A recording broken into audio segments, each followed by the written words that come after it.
Hai,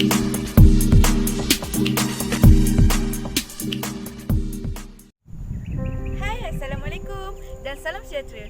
Bertemu saya lagi, Amira, dalam Merpati Studio #video dokumentari. Apa yang menariknya kali ini, apa yang spesialnya video kali ini, saya tidak akan keseorangan. Malah, dua lagi rakan saya akan mengupas ataupun menceritakan ataupun membahaskan berkaitan tajuk ini.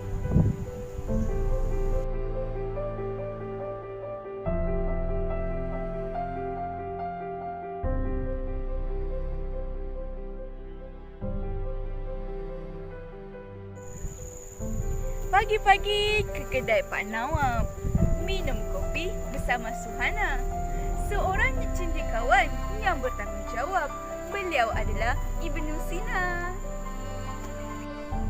Baik, kami akan mengupas ataupun menceritakan berkaitan dengan Ibnu Sina ini. Siapa Ibnu Sina ini? Apa kaitan beliau dengan Islam? Mesti semua orang tertanya-tanya. Jadi, di sinilah kami akan mengupas ataupun menceritakan sedikit berkaitan Ibnu Sina ini. Jom, ikut saya.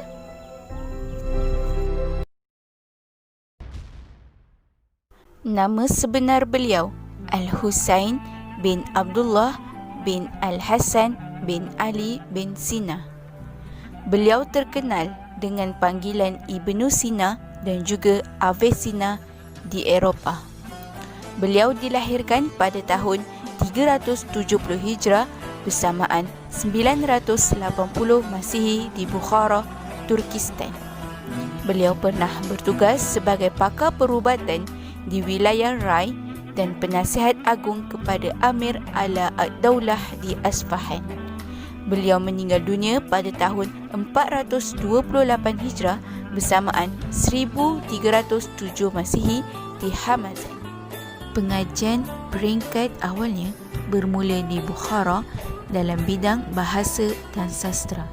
Selain itu, beliau turut mempelajari ilmu-ilmu lain seperti geometri, logik, matematik, sains, fiqh dan perubatan. Walaupun Ibnu Sina menguasai pelbagai ilmu pengetahuan termasuk falsafah, tetapi beliau lebih menonjol dalam bidang perubatan, sama ada sebagai seorang doktor ataupun mahaguru ilmu tersebut.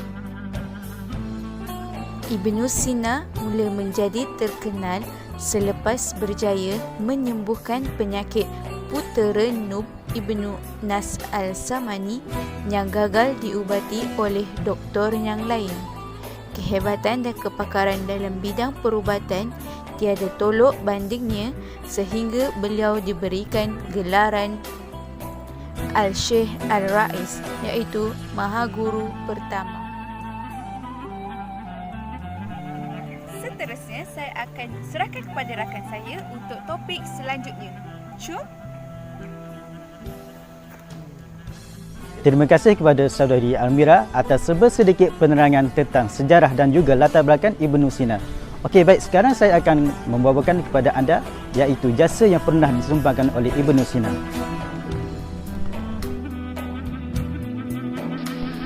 Adakah kita semua mengetahui tentang ketokohan Ibnu Sina, khususnya dalam bidang perubatan yang telah memberi impak besar dalam dunia Islam?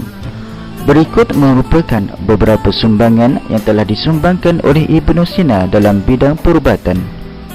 Pertama, penghasilan karya agung perubatan. Terdapat 3 karya agung yang telah dihasilkan oleh beliau dan kesemua karya ini telah diguna pakai dalam bidang perubatan moden sehingga kini. Antaranya termasuk adalah Al-Qanun fi Al-Tib, Al-Afiyah Al-Tibiyah dan juga Al-Adwiyah Al-Qalbiyah.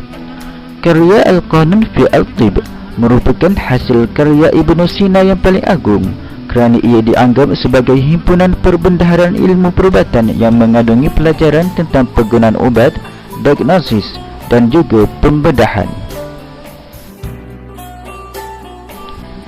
Selain itu juga, jasa besar yang telah disumbangkan oleh Ibnu Sina adalah penemuan penyakit baharu dan juga puncanya. Antara penemuan penyakit yang telah diteliti oleh Ibnu Sina termasuklah pengaruh kuman dalam penyakit, jangkitan virus seperti TB, dan juga penemuan akan penyakit seperti rubella, alergi, cacar dan sebagainya. Di samping itu juga, penemuan dalam bidang farmasi merupakan sumbangan besar kepada dunia perubatan yang telah diusahakan oleh Ibnu Sina. Antara kajian yang telah berjaya dihasilkan oleh beliau adalah penghasilan ubat yang mujarab untuk penyakit tertentu, penghasilan ubat bius, serta mencipta picagari dan benah khusus untuk pembedahan.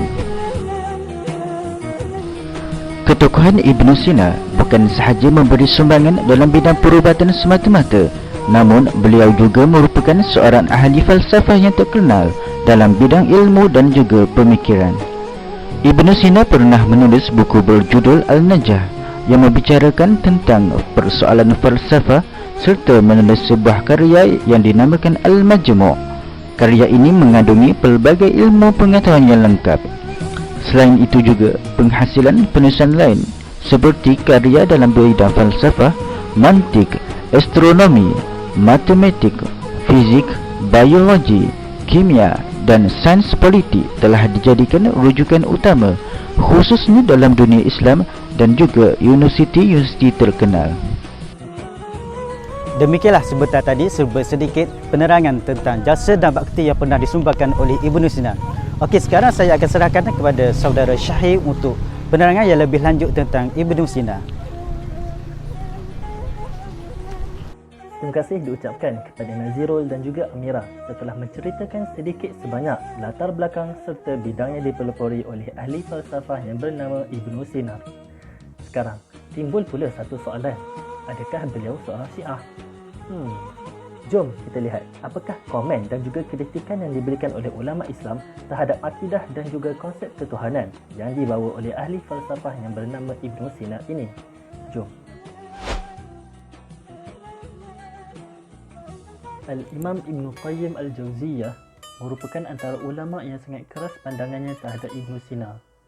Menurut beliau, Ibnu Sina berpegang kepada akidah Qaramitah Batiniyah yang tidak beriman kepada asas-asas Islam, hari kebangkitan, tidak percaya kepada Allah sebagai pencipta dan Rasulullah sebagai utusannya. Beliau juga pernah ditanya berkenaan Ibnu Sina dan beliau berfatwa bahawa tidak boleh kita menggolongkan beliau sebagai salah seorang daripada ulama Islam. Tidak boleh seseorang itu membaca buku-bukunya kerana ia hanya akan membawa fitnah dan keraguan terhadap kefahaman agamanya. Al-Imam Asy-Syahrastani pula, beliau berpandangan bahawa Ibnu Sina adalah seorang pakar dalam bidang falsafah dan pemikiran. Beliau mengiktiraf Ibnu Sina sebagai ahli falsafah mazhab Aristotelian yang terbaik, paling mendalam dari sudut metodologi dan teori. Al-Imam Ibn Kathir pula mengiktiraf beliau sebagai seorang yang mahir dalam bidang perubatan pada zamannya. Beliau berjaya untuk menghasilkan sebuah buku yang bertajuk Al-Qanun fi Tibb. Terdapat juga riwayat yang menyebut bahawa sebelum beliau meninggal, beliau sempat bertaubat kepada akidah-akidah menyeleweng yang dianuti sewaktu hidupnya, dan hanya Allah SWT sahaja yang maha mengetahui akannya. Demikianlah sedikit sebanyak komentar yang diberikan oleh ulama Islam terhadap Ibnu Sina. Walau bagaimanapun, kita berlepas diri daripada akidah dan juga falsafah ketuhanan yang terdapat dalam karangan beliau yang menyanggahi ajaran Islam. Kita juga bersangka baik, moga-moga Ibnu Sina sempat bertaubat dan taubatnya diterima oleh Allah SWT. Demikianlah tadi serba sedikit berkenaan dengan Ibnu Sina yang dapat kami kupaskan, yang dapat kami bahaskan, yang dapat kami ceritakan kepada anda. Diharap apa yang disampaikan itu dapat memberi manfaat dan dapat dijadikan sebagai rujukan dan panduan untuk kita bersama. Sebelum saya mengakhiri video kali ini, izinkan saya memberi serangkap pantun.